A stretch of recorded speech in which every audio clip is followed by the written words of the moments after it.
Guys, sobrang hindi ako nahirapan talaga sa makeup ko ngayon. Talagang intact talaga, ate mo, girl. Hindi na talaga ako nagpa-primer.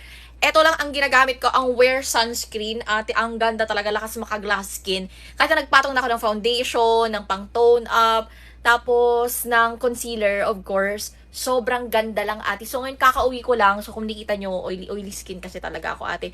Pero nakakatulong talaga siya makapagpa-blur ng pores natin. So, nakakapagpa-minimize din siya.